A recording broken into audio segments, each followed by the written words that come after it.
Hello friends, welcome back to my channel. आज हम बनाने जा रहे हैं साबूदाना की खिचड़ी, जो कि व्रत में खाया जाने वाला एक सात्विक भोजन है। साबूदाना बनाते वक्त ना अधिकतर लोगों का सवाल यही होता है कि साबूदाना हमारा बहुत चिपकता है। चलिए कुछ खास ट्रिक्स को फॉलो करते हैं जिससे आपके साबूदाने की खिचड़ी भी बनेगी बिल्कुल खिली खिली। ये देखिए, ये मैंने ले लिया है यहाँ 2 कप साबूदाना।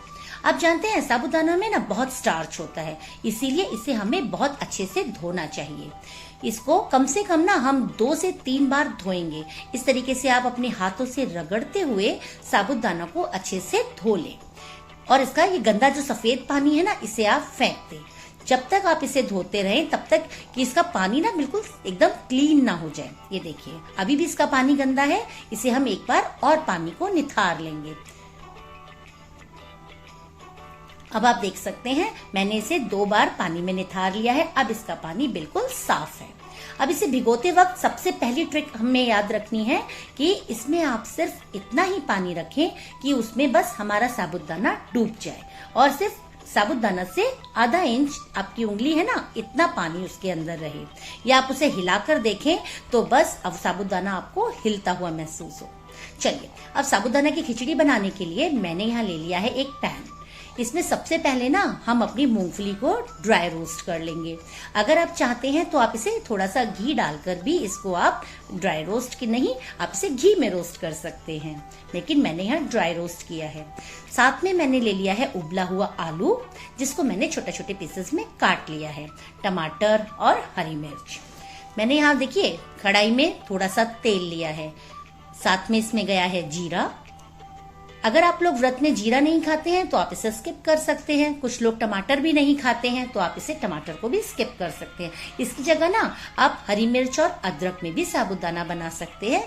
तब भी बस यही ट्रिक्स आप फॉलो करिएगा, आपका साबूदाना तब भी बहुत अच्छा बनेगा। टमाटर को यहाँ हम अच्छे से फ्राई कर लेंगे और इसको ताकि ये जल्दी गले, साथ में हम डाल देंगे व्रत में खाया जाने वाला सेंधा नमक। टमाटर डालने से ना हमारा टमाटर में ना नमक डालने से हमारा टमाटर जल्दी गलता है। साथ में इसमें जाएगी काली मिर्च। ये देखिए, आप देख रहे हैं ना टमाटर पकने लगा है। बस इसी स्टेज पर अब हम इसमें डाल देंगे उबला हुआ आलू। सबसे पहले हमने आलू इसीलिए डाला है कि हम आलूओं को मसाले में अच्छे से लपेट लेंगे। अगर हम पहले साबूदाना डाल देंगे ना फ्रेंड्स, तो क्या होगा, साबूदाने में फिर हम उसे ज्यादा पकाना पड़ेगा और साथ में फिर वो चिपकने लगेगा। इसलिए पहले हमने आलूओं को अच्छे से फ्राई कर लिया है। इसके साथ ही इस पर जाने वाला है भीगा हुआ खिला खिला हमारा साबूदाना, जिसे हमने 3 से 4 घंटे के लिए भिगो कर रखा था। ये देखिए, 3 से 4 घंटे बाद ना हमारा साबूदाने का एक एक दाना कैसे खिला खिला है। बस अब हमें इसे क्या करना है, अलटते पलटते हुए हम साबूदाने की खिचड़ी को अच्छे से पका लेंगे। साथ में ना इसमें अब हम डाल देंगे अपनी ड्राई रोस्ट करी हुई मूंगफली। मूंगफली में ना जो क्रंच होता है वो साबूदाना की खिचड़ी के फ्लेवर को बहुत बढ़ा देता है। ये देखिए कितनी अच्छी लग रही है ना, एक एक दाना कितना खिला खिला है। और जो मूंगफली का क्रंच जब आप इसे खाएंगे ना तो बहुत टेस्टी लगेगा। इस तरीके से आप साबूदाना बनाइए, आपका साबूदाना कभी भी नहीं चिपकेगा। होप सो आपको समझ आ गया होगा कि साबूदाने का दाना हमारा क्यों चिपकता है। सिर्फ उसका एक ही रीजन होता है, भिगोना। अगर हम साबूदाने को गलत तरीके से भिगोएंगे ना तो वो चिपकेगा। बस यहाँ हमारा देखिए साबूदाना तैयार है, एक एक दाना बिल्कुल खिला खिला है। बस अब हम इसको सजाने के लिए ना, इसकी थोड़ी सी गार्निशिंग करने के लिए इस पर हम डाल देंगे फ्रेंड्स, बिल्कुल देखिए हरा हरा सा धनिया।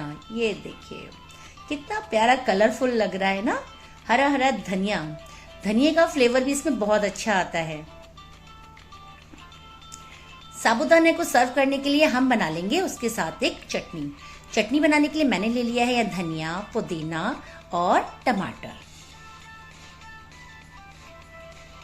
ये देखिए धनिया है, धनिया को ना हम विद स्टेम्स लेंगे। कुछ लोग क्या करते हैं, सिर्फ धनिया की पत्तियां लेते हैं। नहीं, वो गलत है, क्योंकि धनिया की जो स्टेम्स होती है ये भी बहुत हेल्दी हैं।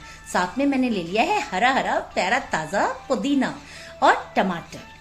अगर आप लोग व्रत में टमाटर नहीं खाते हैं तो आप इसे स्किप भी कर सकते हैं। साथ में मैंने लिया है 1 नींबू व्रत में खाया जाने वाला नमक और काली मिर्च और जीरा। ये देखिए, इन सबको मिलाकर मैंने यहाँ बना ली है धनिया की चटनी। साबूदाने का फ्लेवर ना चटनी के साथ बहुत अच्छा आता है। जब भी आप व्रत में साबूदाना सर्व करें तो उसके साथ ये हरा धनिया की चटनी जरूर बनाएं दोस्तों। चटनी तो किसी भी खाने को बहुत फ्लेवरफुल बना ही देती है। ये देखिए, ये हो गई है हमारे व्रत की साबूदाना वाली थाली बिल्कुल तैयार। खिला खिला साबूदाना है, हरे धनिया की चटनी है और साथ में है हमारा दही का रायता। ये देखिए, उम्मीद है दोस्तों मेरी बनाई हुई डिश आपको पसंद आएगी। थैंक